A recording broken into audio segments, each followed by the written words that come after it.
J'enlève mes lunettes, comme ça je ne vous vois pas. Pour moi, c'est beaucoup plus simple.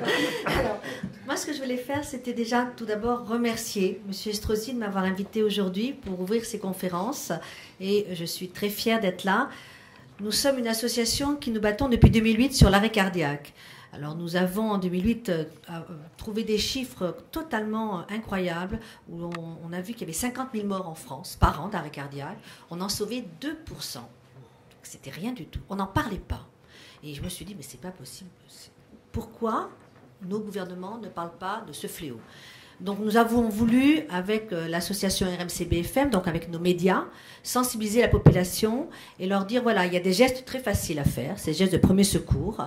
Et nous nous sommes dit, on va faire passer des messages sur nos médias et ensuite faire des opérations sur le terrain. Cette association m'a permis de rencontrer plein de gens étonnants, plein de gens qui se sont mobilisés autour de cette cause. Et grâce à ces mobilisations, grâce à l'argent que j'ai eu par les entreprises, parce que les entreprises, comme vous, Christian, j'ai besoin des entreprises pour faire avancer la cause, et vous avez besoin effectivement des entreprises pour faire avancer Nice. Eh bien, moi, c'est pareil, c'est le même combat. Et j'ai demandé à ces entreprises de m'aider pour que justement passer ce message au travers de leurs salariés, m'aider à faire des opérations sur le terrain, ce qui m'a permis de nous faire connaître. Et dans les résultats que nous avons obtenus, nous avons augmenté ce taux de survie de 2% à pratiquement 6%. Alors, c'est peut-être pas beaucoup, mais c'est plus de 5000 personnes maintenant sauvées par an. Et nous essayons évidemment d'aller beaucoup plus loin. Et justement, par l'intermédiaire de cette sensibilisation, nous avons voulu innover dans le numérique. Et je vais vous proposer de faire une chose que normalement on n'a pas le droit de faire quand il y a quelqu'un qui parle, c'est de sortir vos téléphones. Vous avez le droit. Et de télécharger cette application qui s'appelle Stay Alive, qui est une application qui a été traduite en 13 langues. C'est une application qui vous permet de savoir à tout moment où vous avez justement un défibrillateur pour essayer, en cas de... si vous êtes témoin d'un arrêt cardiaque, de faire quelque chose. Il faut savoir que cette machine, elle vous parle, donc vous pouvez l'utiliser aussi facilement à partir du moment où vous l'avez ouvert. Elle vous dit ce qu'il y a à faire. Donc, première chose, c'est de toute façon appeler les secours. Deuxième chose, c'est de masser. Et donc, pour masser, il faut avoir été sensibilisé. C'est là tout mon travail. Et ensuite, utiliser ce défibrillateur qui sera donc géolocalisé dans cette application. Justement, à partir du moment où j'ai fait cette application qui a été téléchargée 600 000 fois, traduite en 13 langues, puisque j'essaie de travailler aussi à l'étranger, c'est pour ça que nous avons plusieurs similitudes avec la ville de Nice et avec M. Estrosi, c'est que nous essayons effectivement de faire passer des messages à l'étranger et de faire rayonner la France pour tout ce qui est numérique, tout ce qui est innovation. J'ai voulu rencontrer M. Estrosi parce que justement, je trouvais que la ville de Nice, par son intermédiaire, était une ville ouverte, une ville qui avait envie de faire des choses. Et je suis donc allée le rencontrer, je suis allée le voir à l'Assemblée nationale et je lui ai expliqué ce que je faisais. Et j'ai eu une oreille très attentive tout de suite. Et je lui ai dit, voilà, j'aimerais que cette ville soit pour moi un exemple de la mobilisation sur l'arrêt cardiaque, sur cette thématique. Et j'ai appris que la ville de Nice était déjà bien installée en défibrillateur, que les enfants étaient déjà bien sensibilisés.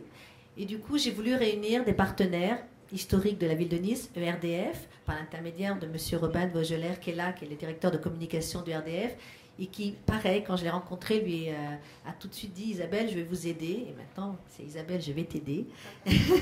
Et j'ai voulu faire rencontrer des gens qui pouvaient, pour la ville de Nice, au travers de la ville de Nice et grâce à la ville de Nice, faire avancer cette cause qui pourrait apporter, et ça ne sera pas Paris, ce sera la ville de Nice, dire voilà, nous, on a pris ce problème à pleine main et on a fait quelque chose. On a installé des défibrillateurs dans la ville, 24 heures sur 24 disponibles. On a mis des bornes, on a sensibilisé nos enfants, on a sensibilisé nos citoyens aux gestes de premier secours et on est passé du taux de survie X à un taux de survie beaucoup plus important parce que quand on veut, on peut. Et donc quand on peut, on doit le faire. Voilà. Je vous remercie beaucoup et merci beaucoup, Christian, de cette opportunité. Isabelle, nous allons nous quitter dans quelques instants. Si vous avez une ou deux questions à lui poser, c'est le moment d'en profiter. Oui, Eric. Bonjour. Ça vous ennuie pas si on ajoute ça sur le moteur, on met dans 166 pays, ça fera 6 millions de personnes qui voient l'application. Allons-y, on en parle, bien sûr. Il n'y a pas de problème. Eric Léandry, qui co-dirige la société Qwant, vient de faire une proposition en or. Je vous remercie beaucoup, si, avec plaisir, on en parle. C'est très gentil. D'intégrer cette application dans... Vous allez voir, en plus, elle est tellement facile à utiliser que c'est super. Merci. Une autre intervention pour Isabelle avant qu'elle nous quitte. Oui, Elisa. Quelle est la proportion de femmes dans ces arrêts Alors, dans l'arrêt cardiaque, on n'a pas vraiment de proportion. On a des proportions sur les maladies cardiovasculaires qui touchent plus de femmes que d'hommes, contrairement à ce qu'on pourrait croire. Parce que malheureusement, les études épidémiologiques qui sont faites sur 80% d'hommes et 20% de femmes, ce qui biaise totalement les résultats des études. Et donc, on n'a pas vraiment de proportion parce qu'un arrêt cardiaque, il n'y a pas de pathologie. C'est comme un cheval qui court et qui subitement va se mettre au triple galop et qu'on ne peut pas arrêter. Donc la seule chose à faire, c'est de resetter le cœur. Et pour resetter le cœur, c'est un défibrillateur qui va, avec le choc électrique, arrêter le cœur pour le faire repartir.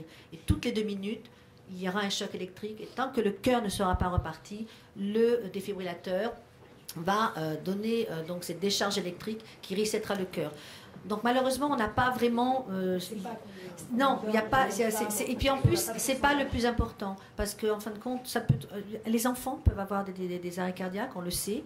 Mais ce n'est pas la pathologie de la personne qui ne fait pas de sport, qui boit énormément, qui mange énormément. Ce n'est pas du tout ça. Ça, c'est la pathologie des maladies cardiovasculaires. Mais ce n'est pas la pathologie de l'arrêt cardiaque. Et sur la pathologie des maladies cardiovasculaires, les femmes sont plus touchées que les hommes parce que nous avons des artères plus poreuses, parce que nous avons un cœur plus petit et donc on n'en parle pas assez et ça sera une cause que l'on prend en 2015 avec un mouvement qui s'appelle Go Red for Women qui sera une alerte rouge pour les femmes parce que c'est très important de faire passer ce message aux jeunes femmes et de dire il faut faire un test sanguin pour savoir si oui ou non vous n'avez pas de cholestérol. Il faut savoir que de plus en plus, on met des stents à des jeunes femmes de 35 ans. Je travaille avec des professeurs à la Pitié-Salpêtrière et à Pompidou qui me disent on opère de plus en plus de jeunes femmes pour mettre des stents. On n'en parle pas.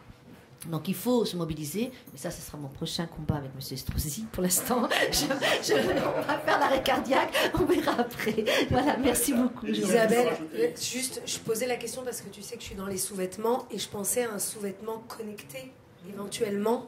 Peut-être à développer. Pour la c'est pour ça que je demandais, voilà, pour la prévention, pour non, pour l'alerte sur la exactement. Un début de fibrillation. Et c'est pour ça, excusez-moi, je me suis pas peut-être mal expliqué, mais c'est pour ça que je posais la question parce que je pensais peut-être à un bien sûr, on connecté. Peut tout à fait, on pourra en parler. Avec plaisir. Merci Isabelle. Bon, merci beaucoup et puis je vais laisser la place. Merci beaucoup. À bientôt.